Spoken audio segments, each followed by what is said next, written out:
Hello, beautiful people of the internets. My name is Ryan. Welcome back to Slay the Princess. This should be episode number 18. Welcome. In the last episode, we encountered the Tower, which was an amazing chapter, a lot of fun, a lot of terror as well, and a lot of feelings, But in the last episode, we encountered the Tower. I sort of had my curiosity overtake me in terms of just seeing what would happen if I pledged myself to the Tower. And that was a lot of fun. However, I had the feeling that there would be more from the Tower if I were to go back. And then I saw some YouTube comments that confirmed that.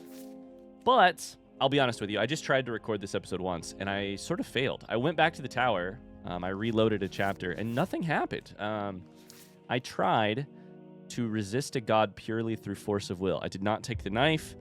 I tried to resist. Nothing happened. Different. It was the exact same outcome. So I said, okay, screw that. Scrap that plan. And in today's episode, we're going to go back to the Tower. We're going to load the game directly at the start of the Tower chapter. You're here to slay her. And if you don't, it will be the end of the world. We're going to see if I can do things a little differently. I did talk to some people in the YouTube comments, and it sounds like there's more to see from the Tower. And it sounds like maybe I should take the blade to maybe help see some of that stuff. So, let's go to the cabin, and let's take the blade, and let's see if I can't find... Before you go any further, something different. She will lie. We might as well just pledge ourselves to her. Broken is here. And stop pretending we're capable of doing anything. Can we tone down the... I'm not being... You're being not just... I agree. We're just skipping stuff. Imprisoned, then we should... We're proceeding to the cabin. That's what you want.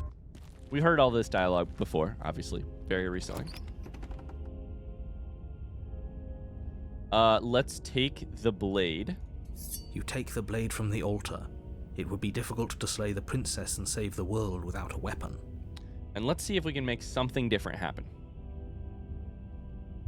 You can approach the mirror, of course. Walk up to the wall. What are you talking about? Wipe the mirror clean. You reach for... We should count ourselves lucky. Into the basement. Some things are better left unseen.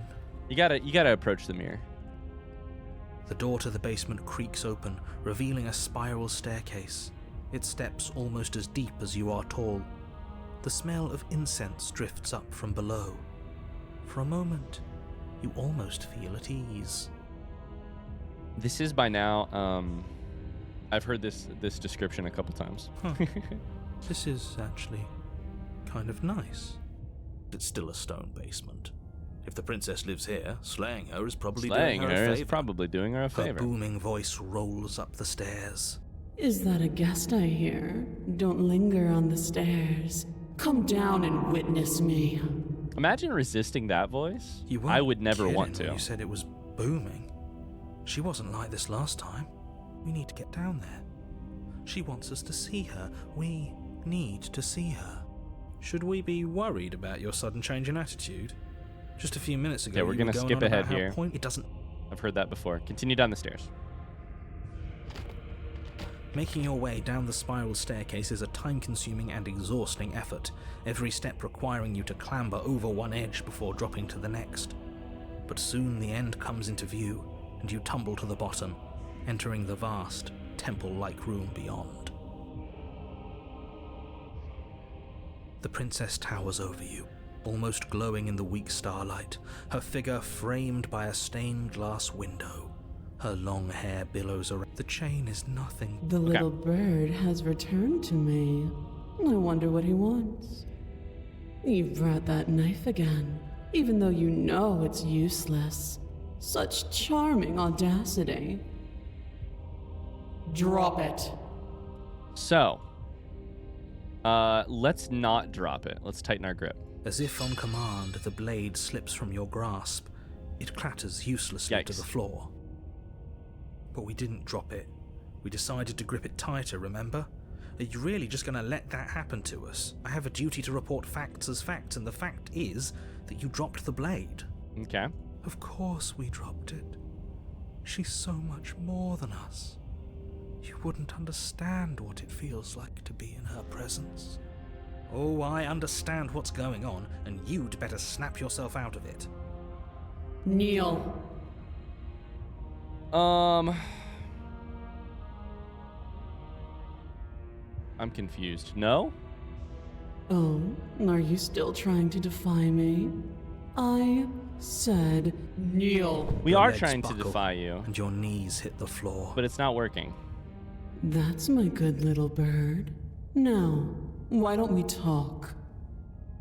The last time we met, you tried to kill me. And here you are again, trying to succeed where you've already catastrophically failed.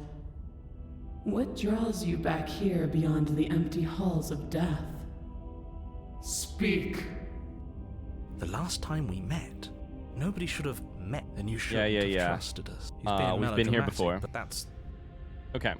Here's what's confusing to me. I know that other options are available here. Fell a god. Try to resist. Resist through force of arms.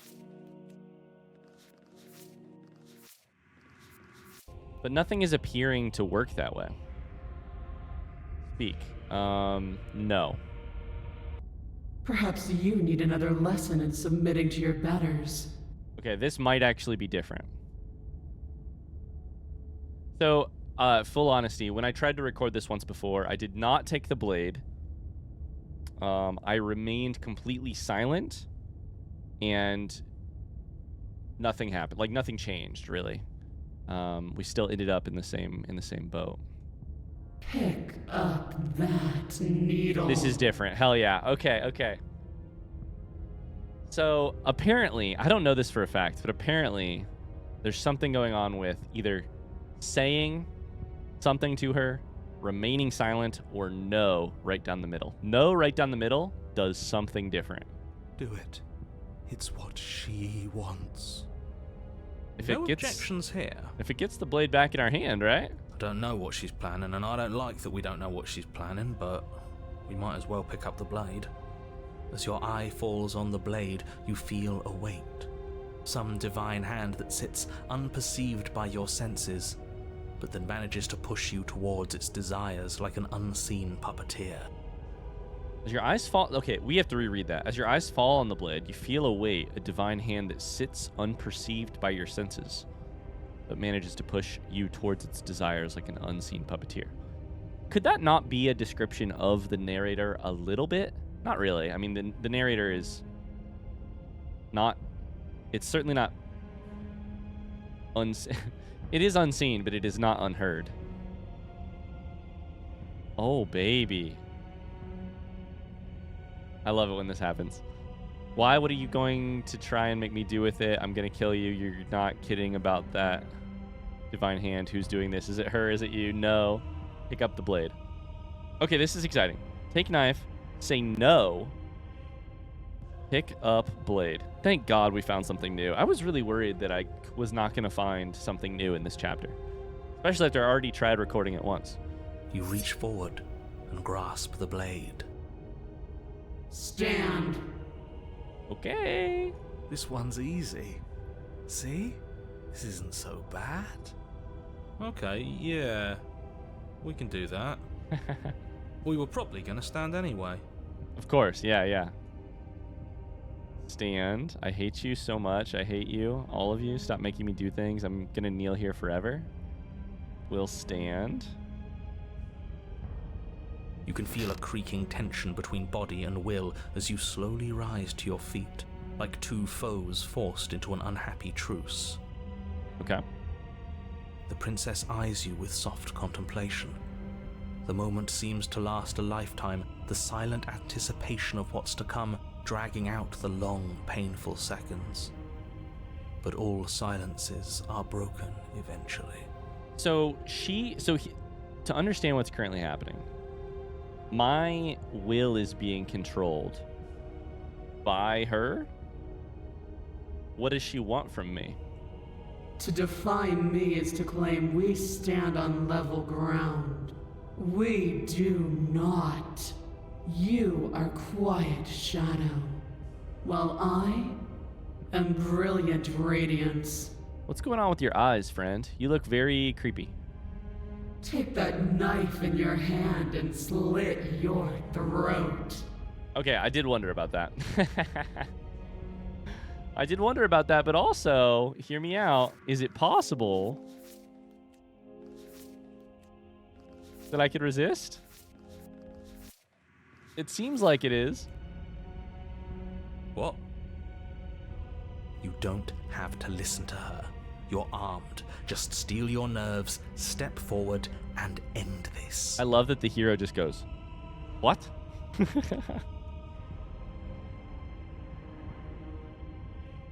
There's only one option. I'm sick of these no option options. End this. You know what I mean? Sure. Oh, we'll end this all right. Your hand lifts the blade and brings it towards your throat. Okay, I apologize for the unclear language. End her. Okay. Now, okay, thank God, now we get options. Now we save immediately. Holy crap. Now we save. Slay yourself or slay the princess?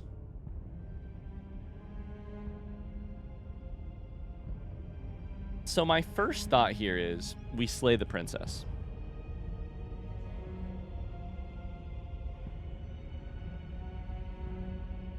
But I am curious. We should slay the princess. Let's slay the princess. Your body is sluggish and unresponsive, actively fighting against you, but you do your best to stagger forward. One step at a time, you move towards the princess. How will she feel about us resisting? Slitting your throat would have been a mercy, but it seems you're in need of a harsher lesson. Oh boy. This isn't sexy at all. None of this is sexy. Call me Little Bird again. Call me Little Bird and tell me I'm a good boy. What? Plunge that knife into your lungs. Oh boy. I'm sorry. Don't. As you take another step forward, the blade digs into your ribs, slicing through flesh with ease. It somehow feels like an entirely natural thing to do, while the simple act of walking has become an arduous impossibility. What I love about this, actually, this description, oh, look at the little blood spatter, is as you take another step forward, the blade digs into your ribs. It's almost like the internal war between my two voices or my two ways of thinking. The stepping forward and the stabbing yourself. They had to sort of meet by coming, like they moved into each other. You know what I mean? Then it slides back out, the wound burning as a small hiss of air escapes through the fresh orifice. Blood fills your lungs. That's too many details. I don't want to know that.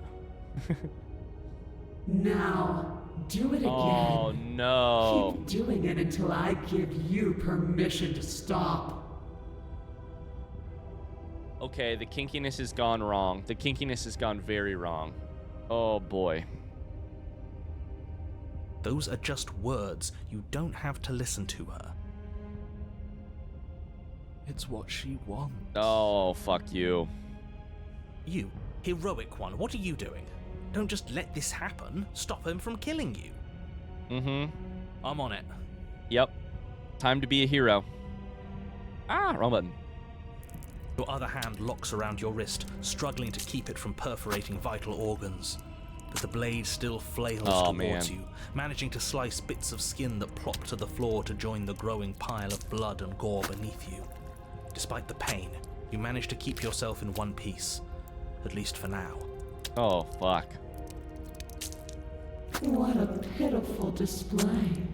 A wounded little bird, thinking it can defy a god. It doesn't have to be like this. It doesn't have to hurt so much. You can choose a gentle end. You can choose to leave that punctured vessel for the next. Use of the word vessel, by the way. Very interesting. Let's pick it again. Let's pick Slay the Princess again. See what happens. We're committed at this point. Or you can pathetically struggle against yourself until the floor of this temple is painted with the bloody impressions of your futility. At this point, it's time to just commit. You continue to approach the princess, even as the repeated gouges crawling. of your blade expose bone and muscle to the open air of the basement. Ugh. You know, this would be a lot easier if you gave us a hand.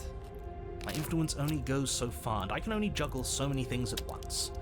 The best I can do right now is to continue to drive you forward. Believe me, this whole ordeal would be so much easier if I didn't have to contend with free will. That's an all-timer line from the narrator right there. This reminds me a lot right now, this exact second, of the I'm skipping this so that I don't have to hear that sound anymore. By skipping, I mean I'm waiting on a menu. This reminds me a lot of the like nerves, heart, lungs thing where the game sort of chooses to immerse you in an everlasting moment by a repeated sound cue.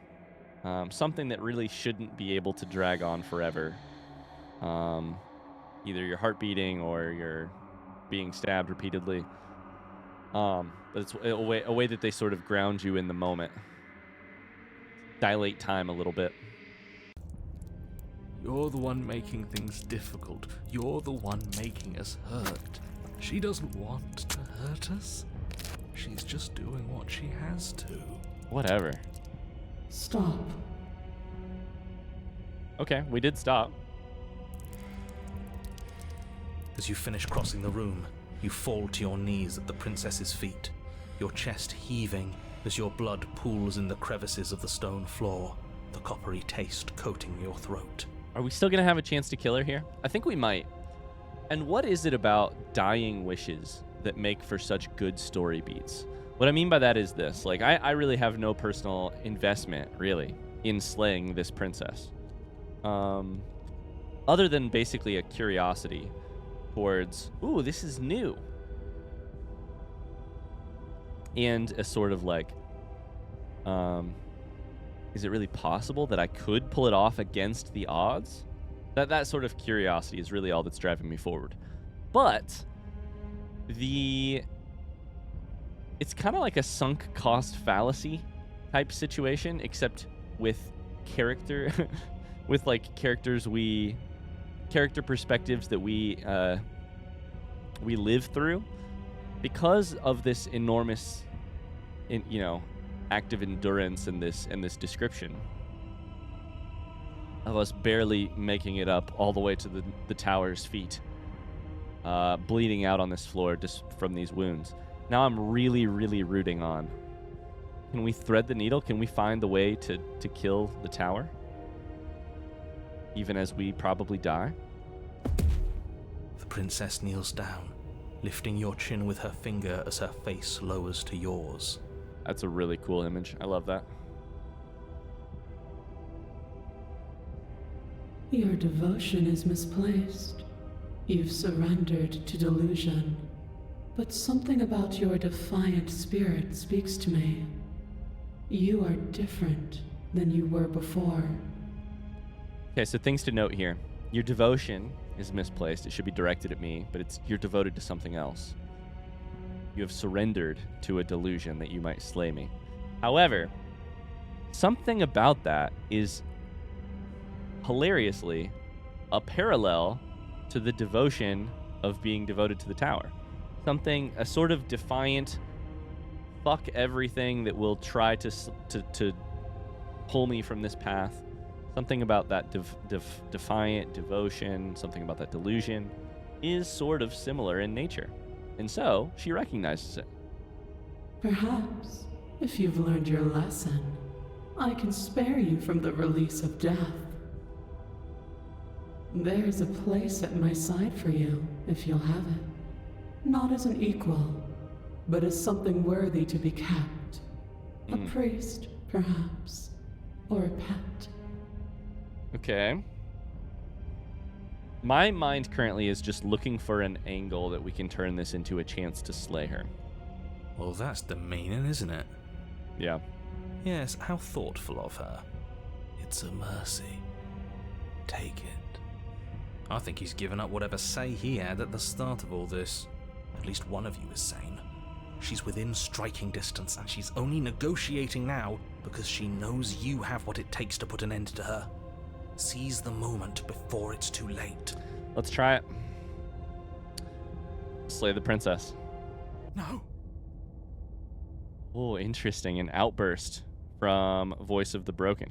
I have about 10% belief that this is going to work, by the way. Yes. Though your body trembles, struggling to defend itself in the face of the princess's overwhelming will, you finally manage to break through, darting to her side before she can react. The wind of your freedom rushes through you, and you channel it into a decisive blow, stabbing into the soft flesh of her ankle and severing the tendons in an act of unyielding defiance. Oh boy. Not the Achilles tendon. Not the Achilles heel. That's imagery chosen for a reason. She falls to the floor, crashing unceremoniously to her knees. Ah. But you don't give her any time to recover. Your heart pounding with determination, you plunge your blade into her chest. As you find your target again and again, she laughs, crude emotion breaking through her once stony composure as your blade cuts her flesh. We can do this, can't we? You always could. The decision to give you this task was not made lightly. You're here for a reason. This is the first time this line has ever hit me in a sort of emotional way. You're here for a reason. And I think that's partially because of because this chapter is so interesting from a, like, the princess becomes sort of all-powerful, a divine force that the likes of which you could also, alongside the narrator, be fearful of, be afraid of. And we become a pawn in the way that I have always felt. We become a pawn of the Voice of the Broken, a pawn of the Tower, a pawn of the narrator, in the way that I fear at the start of the game being a pawn. But here, despite all of that, we managed to do this thing. Whether it was right or wrong, we managed to do this thing. And the narrator says, and it sort of makes me realize in this moment, you as the player, you do have to thread the needle sometimes. You do have to, like, escape from the spider's clutches in the middle of the web. You have to find which route you're going to take out of things and find success. You're here for a reason. You were picked for this very difficult task. It's not too late to pick up the pieces. It's not too late to toss that blade aside and beg for forgiveness. Shut up.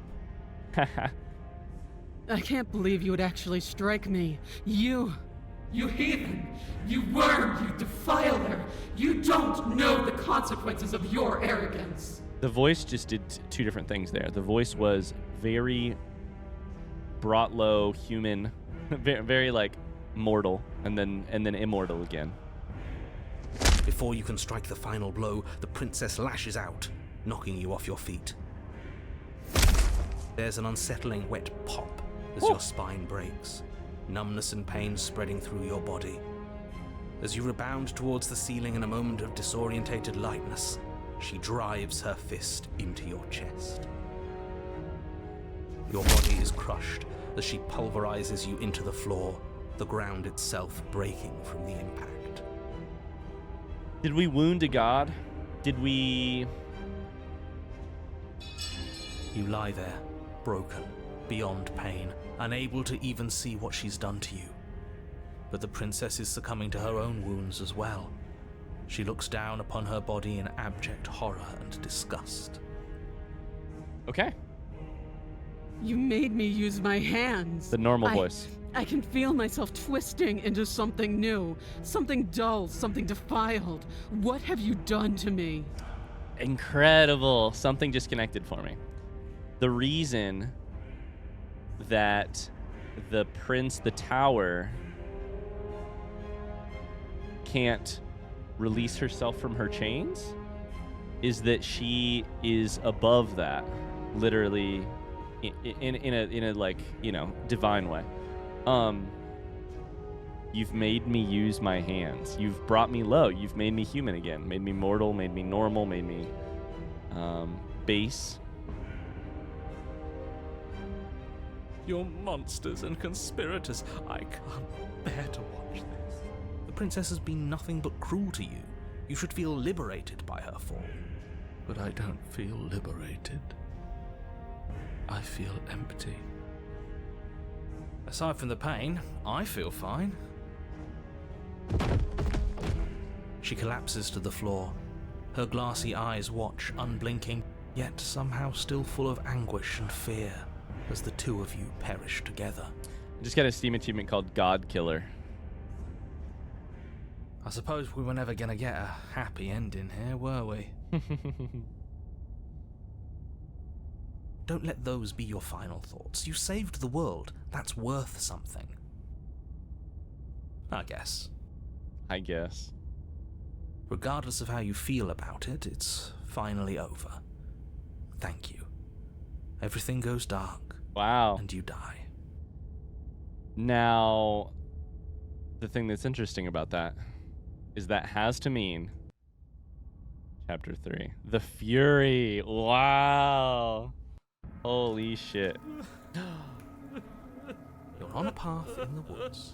And at the end of the path... Okay, what the hell is that? Oh my god. Oh my god. This looks like hell. And there's a voice crying in the background. Incredible. Hold up. This shit kind of slaps.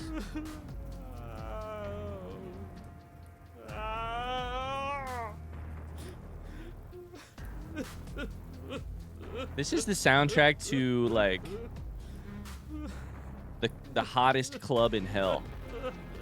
Just like the sounds of a man whimpering.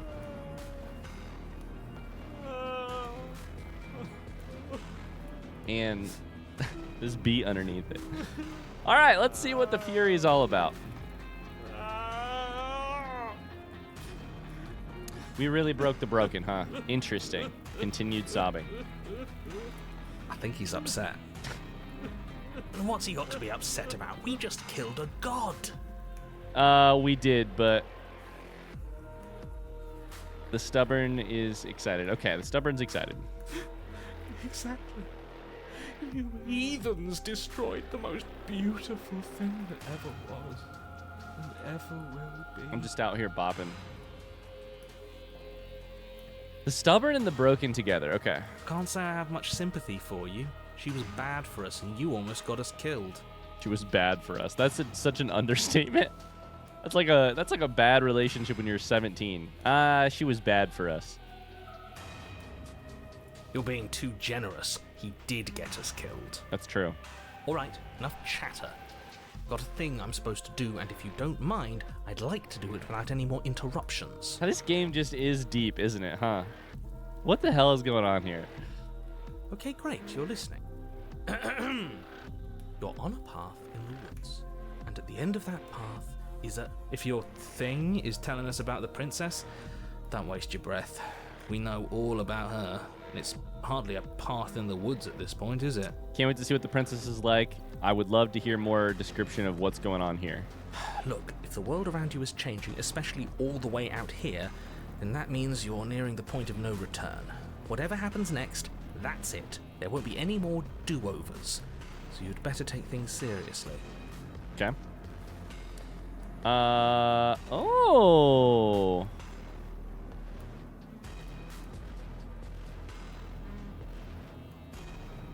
It feels like I'm being pulled in 100 different directions. You'd better all listen to me when the time comes to make a choice.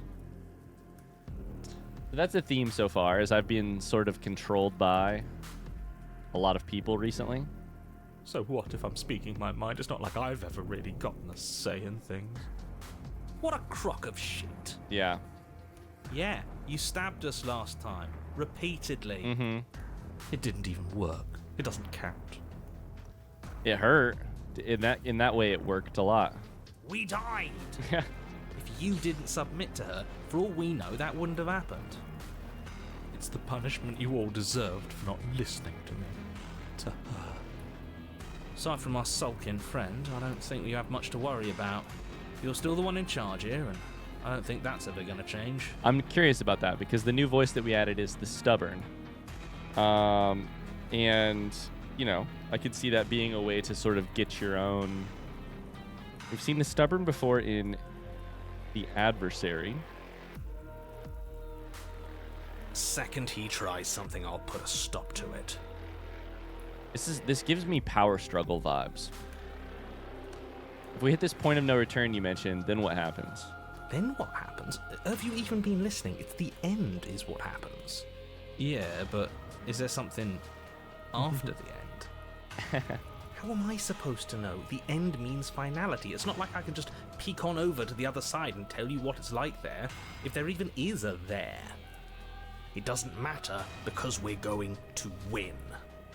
This is like the music my my DM plays when our D&D party has gotten into the shit, into the bad stuff.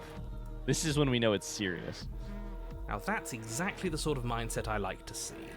Don't let yourself be consumed with self-doubt. Don't flirt with oblivion. Just focus on the present and everything will be absolutely fine. I don't believe that.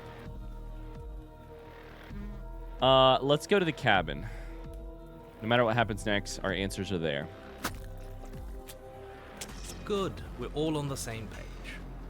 Did that make a wet sploshing noise as I traversed towards here? This seems very like eldritch, like brain goop is what it looks like we're trudging through right here. It isn't long before you find yourself at the end of the path, staring up at the cabin on the hill. You'll find the princess within, as I'm sure you already know. End her. I'm very excited to see what she looks like, what she is like. That's it? No final words of advice? I'd rather not waste any warnings? more time. I'm sure that any advice I'd give at this point is something you've already heard. If there's still a princess at the cabin, maybe we can salvage things. Maybe if we just grovel and apologize, things can go back to how they were before. Oh boy. Oh, cut it out, will you? We need to be tough right now, and you're making it so much harder than it has to be, so stop whining. It's interesting. So to me, the chapter about the tower and the start of this chapter is very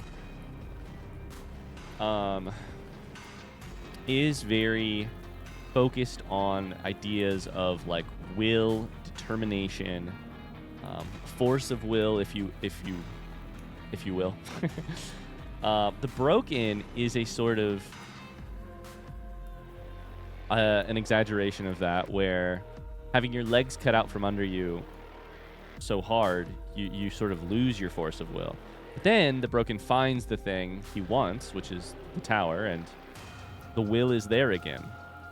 The broken is like a light switch, on or off, either completely on or completely off. The stubborn, we know, is stubborn, you know? The narrator has a lot of stubbornness, has a lot of will, and the tower is, you know, divine will. And me and the hero, I'm just here. We're just here in our own little corner trying to drive the car. Proceed to the cabin. The interior of the cabin is a place that feels long forgotten. There was once an elegance to its construction, carved marble columns holding a high arched roof, vaulted windows letting in the weak starlight. Once elegant, now covered in... But that is how it was. Now there is a growth that has overtaken it. A viscous fluid seeps from cracks in the stone walls, and it congeals into chaotic streaks of writhing nerves and wet clumps of living meat. Okay. That's horrible. Yeah. You did this. We took a god, and we brought her low. We took an elegant structure and made her human again, made her physical, made her... The only furniture of note is a pulsating pedestal, a pristine blade perched on its edge. This is giving lots of Baldur's Gate 3 vibes. The blade is your implement. You'll need it if you want to do this right.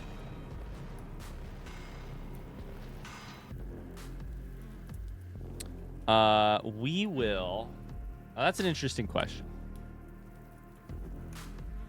We should take a look at this, by the way. Just because I'm curious, right? No, we shouldn't. We shouldn't take a look at it. We shouldn't take a look at it because it'll show us what the princess is like. The Fury. We'll take a look at it later. Remind me.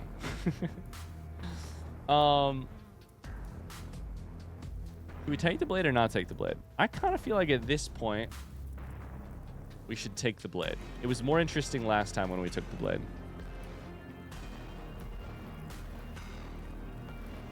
We'll take the blade. You take the blade from the pedestal. It would be difficult to slay the princess and save the world without a weapon. Good. Nothing feels better than gripping cold steel. Okay, and the mirror's blocking the door. A mirror? There is no mirror. There's the pedestal and the door to the basement. Just tell us where the door is. I'd like to get back to fighting, and if you want us to kill her so bad, I'm sure you feel the same. No more messing around. Okay, this is interesting. We did just take the blade, and we have the stubborn voice. That does not bode well, right? What do we know about the stubborn? Really wants to fight the adversary? I don't know what to tell you. There isn't a mirror because I would know if there was a mirror. You're either seeing things or you're confused on the definitions of door and mirror. Or you're seeing things. That seems far more likely. What are you trying to say exactly? He thinks we've lost it. That we're succumbing to madness, that something in us has broken. That's an unnecessarily melodramatic way to describe a hallucination, but sure. I'm not going to waste time arguing with any of you. It went away after we touched it last time. Let's just do it again. Very pragmatic. You step forward and approach the door to the basement, hesitating before you open it. As if you don't see it. You really don't, do you? How strange. It really is just like last time. Are we really hallucinating? Why here? Why now? Smash it. Smash it to pieces. It's the only thing keeping us from her. Don't you want to know what we'll see in there? We won't be able to see anything if we smash it. Nah, I'm with him on this one. Smash it. Let's get violent already. Yeah, everything here is just like barely held back violence. I probably should have left the blade. Do whatever you want with it. The mirror isn't real, so how you handle it doesn't matter, aside from wasting dangerous amounts of time. Now, we've never smashed it before, have we?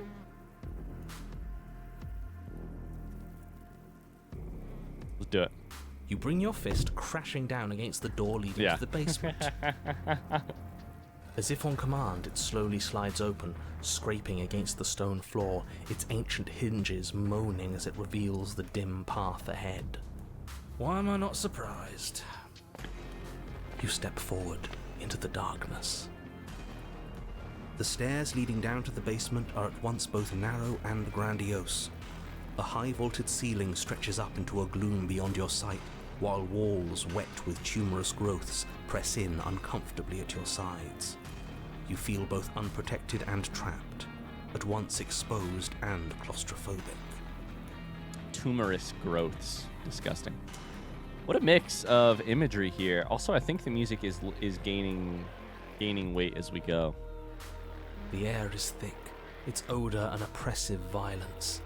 The metallic scent of fresh blood twisting with the nauseating embers of charred remains. If the princess lives here, slaying her is probably doing her a favor. Every time it makes me laugh. Every time. Her voice, a bellowing rage, roars up the stairs. What princess did we create? Was severing the tendons of my ascension not enough for you? Was it not enough to rend my divine heart? Come, see the horrors you've wrought upon my flesh, and feel my hands set upon your throat. We've created a horror. See how you've soured my once divine melody. We've brought the divine low. She's so angry with us. Why? Why did you desecrate her? Why couldn't I stop you? You've got to stop thinking about her like that. It isn't doing anyone any good. She's not some untouchable god. She's an abomination, and we're going to put an end to her once and for all. Whatever she is now is our fault. If she's an abomination, then what does that make us? It doesn't matter what we are. She needs slaying, and we've got the means to do it, so let's get a move on. If I might interject, you didn't make her into an abomination. She's always been what she is. It's why you're here, and it's why your task is so important. This is so funny from the narrator. You didn't make her into an abomination. She's always been what she is. What an absolute misunderstanding of the scenario that you helped create. Like, or that an echo of you, or that a thing you are an echo of helped create. Like, what an absolute misunderstanding of the situation. Continue down the stairs. You make your way to the bottom of the stairs. The chamber's walls are painted in blood, a deep, sickening red that drips down in clotted streams onto the charred corpses that make up its floor. This place reeks of torment, of ripped skin and burning bone. Wow. So she's like skinned. Rib cage with a hole in it for her heart. Very interesting.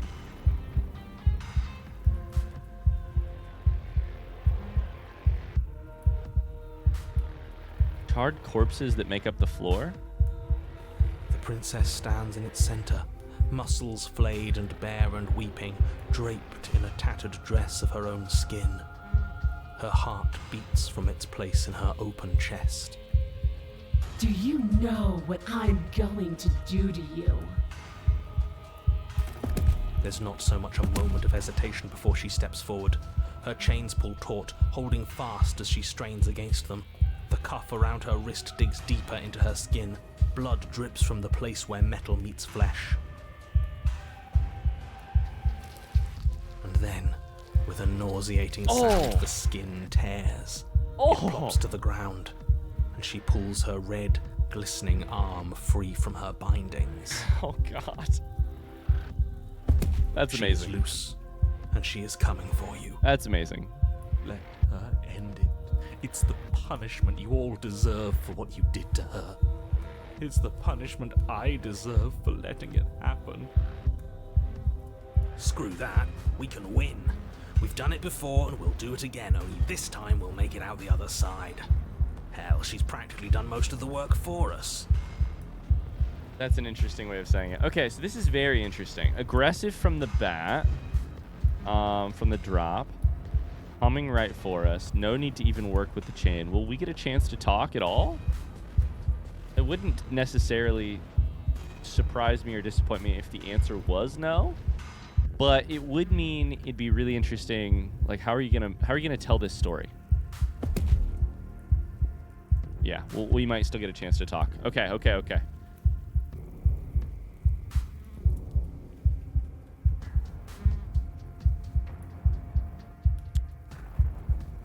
Wait, we don't have to do this. You're right. We don't. But I want to. So badly. She bounds across the room, her fists ready, her heart set upon your destruction. God, what a prompt. I bet... what a cool prompt this would have been to get as the artist. Hey, so, hey, baby, so I need a princess. And who knows? Maybe it started with a drawing, and then the writing of the fury came from that. I don't know what the direction is. I'm just imagining a scenario where the people who made this game are like, hey, so I came up with a version of the princess. Let me describe for you sort of what I was thinking. So sort of like stripped, like skinned, so that you can see all of the musculature and anatomy. Some of it we're gonna like fuck with and sort of make more animalistic. To wear a dress of her own skin. Amazing.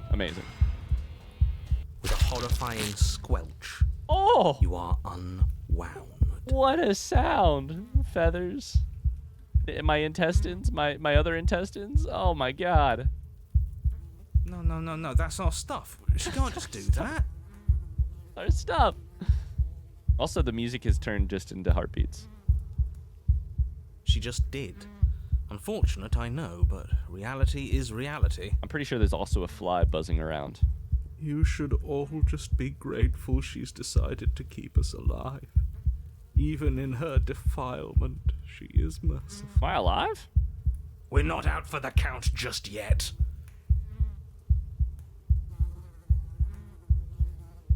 Yeah, there's definitely a fly here. Because what screams fallen from God? Quite like rotting and being surrounded by flies.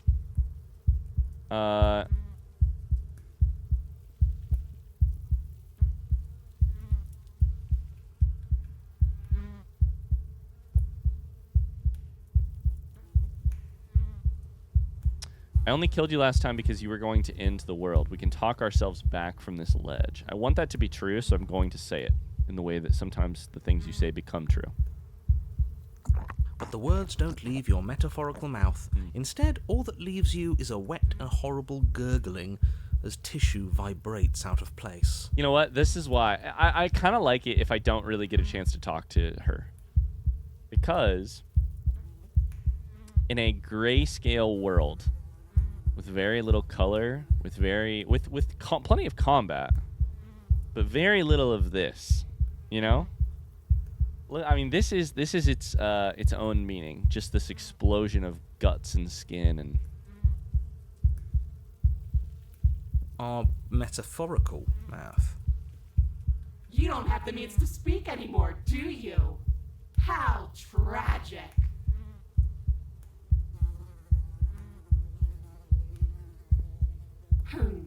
It is tragic, though, isn't it? I'm not satisfied dividing fear and indignation from your eyes alone.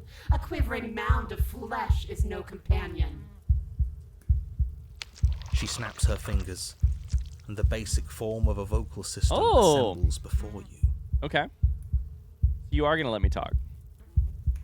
Now, little bird, what was it you wanted to tell me?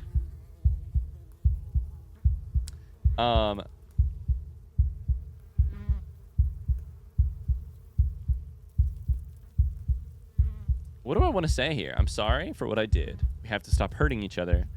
Or what's your end game here? Are we going to torture each other forever?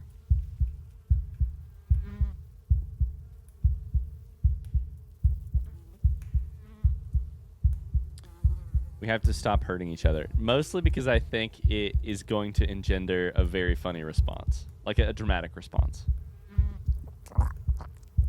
Hurting each other? You've already taken my capacity for pain. You're the only thing left that hurts here. I've taken your capacity for pain? Just submit already.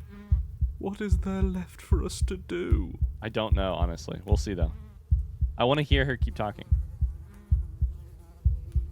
Seize control of your broken body and lay waste to your foe is not an option for me. Why? That's interesting. Submit? Yes, it is hopeless. This is what we deserve. There's that idea again. What we deserve. Pathetic. I can't believe we have to share a body. Let's see how deep we need to dig to find the defiant little spark of your soul. This will hurt you. Yeah, I bet, yep. Something infiltrates you. What's going on? Though you do not see it, you feel it, slithering into your disaster of a body, seeping into the gaps between your molecules. Is it her? Is the tower who who seized control of the narrator now seizing control of me? We made her into the divinity of the tower. Then we brought her low, but she might still be that divinity in some ways. The body of a sapient creature has, on average, 30 trillion cells, and each one of those cells is composed of 100 trillion some-odd atoms. Damn. One of those cells is peeled from the others. 100 trillion atoms are gone. Are you still there? Are you still you? I don't know. Replace one of the cells that you just took with one of yours, and we'll see if we can ship Theseus, this son of a bitch. Yes, I think. Then 2 are peeled away. Then 4. This is nothing. Nothing! This is torture. 8, 16, 32, 64. That's really cool. I mean, it's cool. Whatever is happening to us, it's happening faster. 128. 256. 512. Are you still there? Are you still you? 1024. I like her little tiefling 2048. 4096. 8192. Funny story. As a kid, I used to actually, one of the tricks that I used to do as a kid to fall asleep at night was to do this. Take a number and double it until, in your head, until you can no longer double it. And see how far you can get before you have to restart. And great trick for helping me fall asleep at night. Gives you one thing to focus on, something that's hard, something that is sort of repetitive. All of a sudden you can't remember it if you're at 8,192, 16,384, which becomes 32,762 or 4 or 8 or what. Anyways, I have to talk really quickly about, I do think there's something going on here in terms of like thematic decisions here. And I can't believe it's taken me this long to figure it out, but divinity, fallen low, right? We made her a god, and then we brought her low. There's hell themes all over this, right? It's the horns, it's the location, it's the torture, it's the, yeah. I feel smaller than before. 16,384. 32,768. 65,536. I really like the way this is being told. It's so interesting because you're in your body, right? It's a story about your very gruesome, gory body being ripped piece by piece. But the way you tell it is by abstracting it, is by taking it to just doubling numbers on a page. You can't just count us into oblivion. 131,072. 262,144. 524,288. I expect. What happens when it gets higher? Like, really higher? I expect this is the end. Nothing. Just like nothing's happening now. You're stubborn, aren't you? But something is happening now. Something in us is liquefying. Something that started small but that keeps getting bigger. 1,048,000. The hundreds don't matter anymore.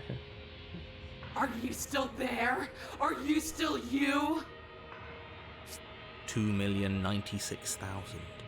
4,192,000. 8,384,000. I don't like this waiting. Waiting for something to happen. But it's taking so long. 16,768,000. What's happening to her? 33,536,000. 67,072,000. Your eyes are useless. Oh, 134 million. Could be that our vision is the swimming. thousands don't matter anymore. Your blood begins to go places it shouldn't. Are you still there? Are you still you? Just that repeated question. There's the pain. I can feel it now. But we can handle this. We can't let her win. We can't handle anything.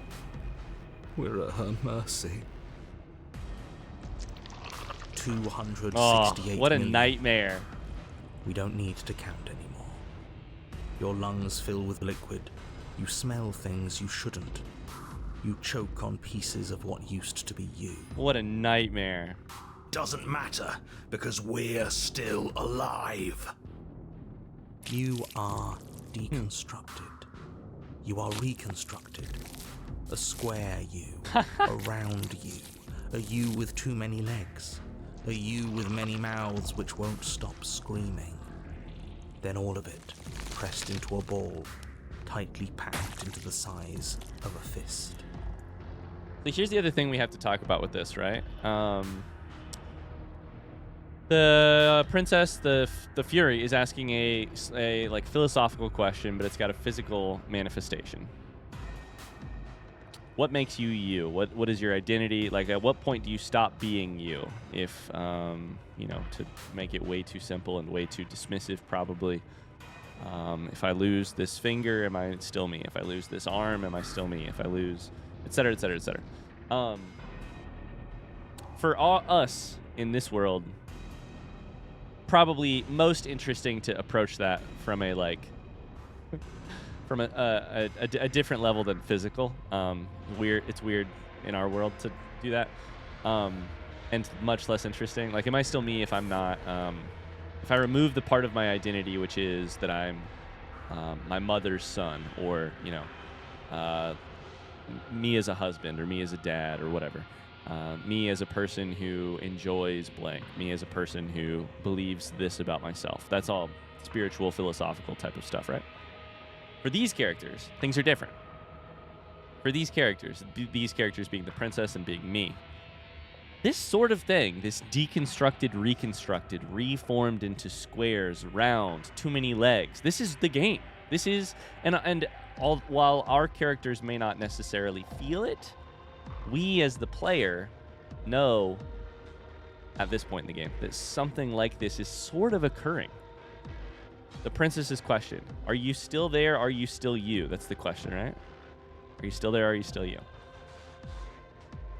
The princess we know from the damsel. The princess we know from the tower. You turn from one to the next. Are you still there? Are you still you? The thing behind it, the ebb and flow, shifting mound, it's still there, but it's also rapidly changed by the deconstruction and reconstruction, right? I don't think that's what this chapter is trying to say, quote unquote, but I think it's 100% a parallel that this chapter is successfully drawing, if that makes sense. What does you even mean anymore? We just keep changing into horrible things we can't control. Make it stop, please. Make it stop. Please make it stop.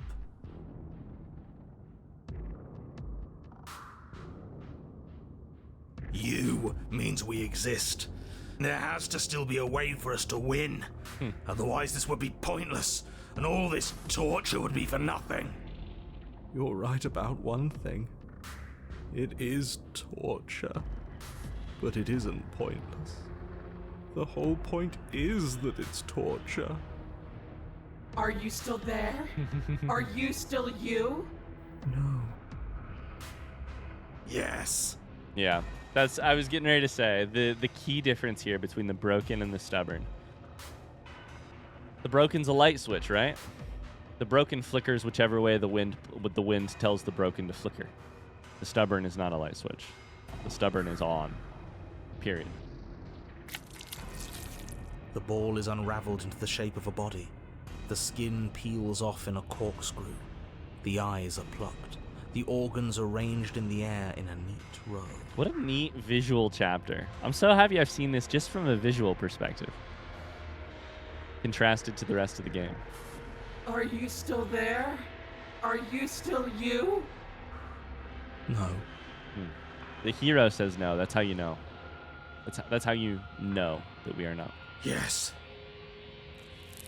You are stretched into a line 12 feet long, then 24, then 48.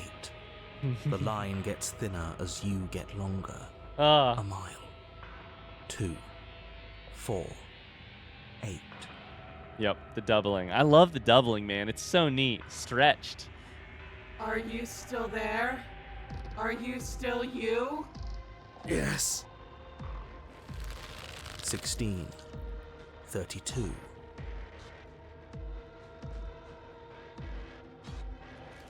64. The stubborn has to break eventually, or no? What do we think? No. Yeah, the stubborn breaks.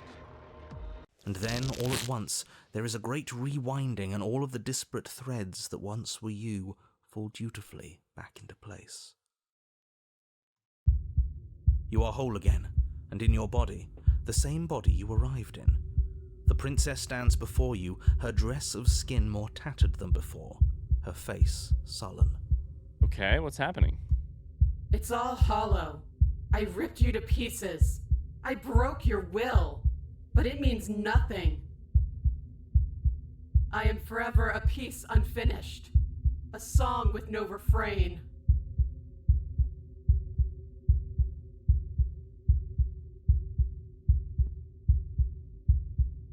There is nothing for you to say.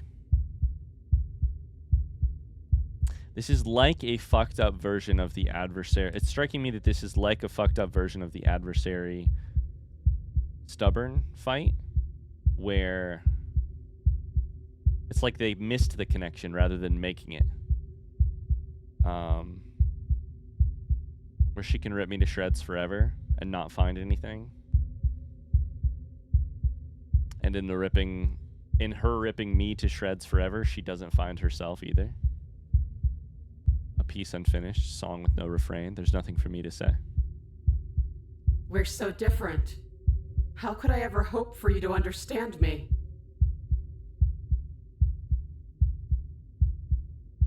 She stands, arms outstretched, neck craned, gaze transfixed on something unseen above you both. But perhaps there is a way to grant you understanding. Perhaps there is a way to make myself whole once more. I'm intrigued. You are unwound again. Are you going to put me back together this time, except with you in there too? But it's different this time. Nothing slithers into your cells. You can feel something changing inside of you. But you see her changing too. Threads, strands of you, becoming pieces of something new. Something that's both you and her. Oh no, absolutely not. You have to stop this. Do you hear me? You have to stop this, or the entire world ends. The narrator's gone. There's nothing left to stop anything. Your consciousness drifts towards her. Towards hers. Yes. Yes! See me as I have had to see you! You do. You see a towering heart. Wounded and alone. One that is familiar to you, if distant. No, this isn't right. I feel cold. The disembodied finger bone, phalanges. The hands. God, what a chapter. What a chapter. That was interesting. That was a more, as far as I'm concerned, that was a more linear chapter 3 than we sometimes encounter. It was a chapter 3 that had something it wanted to show us, and it did that with very few options for us along the way. Did not, me, don't care. Fine with me. I think often chapter 2s are more full of choices anyways, but probably because they lead to places sometimes. But yeah, that was visually stunning, philosophically intriguing. The tethers that attempted to form between you have snapped. Your union has been halted. Something has taken her away. It's left something else in her place. Approach the mirror. Silence as you approach. Gaze into your reflection. I have no voices to talk to. It's you. You're alone in a place that is empty. It's quiet here. Proceed to cabin. You're at the cabin. Approach her. Something finds me in the long quiet and brings me the gift of a fragile vessel. I just realized that this is a different vessel than I brought. So technically, this is the first vessel because I did not I reloaded an old save rather than continuing this save. So I'll need to decide when I move forward if I want to go with this one or with the tower. But for now, let's sit here and talk. Gift of a fragile vessel? Yes. Nerves, and this one is desecration. She placed the weight of her agony on you, yet it is she who unwound herself. There is passion and empathy buried under her unfeeling skin. She will make for a weathered heart. She unwound herself by placing the weight of her agony upon me. Do not mourn her. She has finally found peace. Aw. In that way, that's a nice way to phrase that. Let her out of there? I'm sorry. There's some change. I promise that it doesn't hurt. Let's see here. What are you? Solitary lights. What do you mean by that? Thoughts without... What do you think I am? I think that you are like me. We are... Dang, I've asked these questions too many times. Are you the princess? She...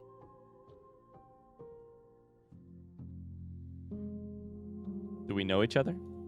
You are familiar. Dang, I've asked all these questions before. Worlds beyond this place. I know only that they are.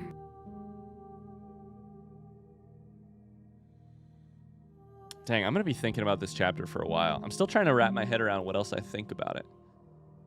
It's a weird route to take in that from a writing and characterization point, where do you go from godhood? One of the things about divinity that makes... I think I said this last episode, actually. That makes it tough to sort of like... Frankly, it's just tough to humanize divinity. When you don't have the same concerns as the person, person reading, the person playing, when your concerns are abstract and above and bigger than you could ever imagine, then I don't have to spend a lot of effort imagining, and I don't feel as connected to, or it's harder for me to connect to, or whatever. We're just more distant, whatever. And yet a chapter 3 after that, interesting. I do think there's a lot to relate to in the Fury, as fucked up as that sounds. And I am moved by the line of she put the full weight of her agony on you, but it is her who unwound herself. Like, I think we all know broken people like that, right? Like, we know she placed the weight of her agony on you, yet it is she who unwound herself. We know broken people, hurt people, broken is a strong word, hurt people who are carrying something so heavy that they have no real choice but to unload it onto the people around them, and in doing so hurt those people and unwind themselves. And yeah. What happens now? Nothing, as we are. But I know that there are worlds beyond us, and that we are meant to reach them. There is no exit, but this vessel is a creature of perception. She can make you forget, if only you believe her to be able to. I haven't said this yet, but every time this says there is no exit, I do think of No Exit, the existential play. But I wonder if that's a reference or if that's just a coincidence. Bring me more perspectives.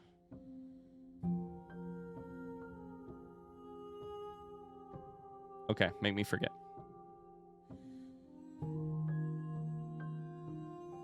What if I say, and what if I don't let you do this to me? Then we will be here forever. Dang it. I thought maybe that was an option I had never found before. Make me forget.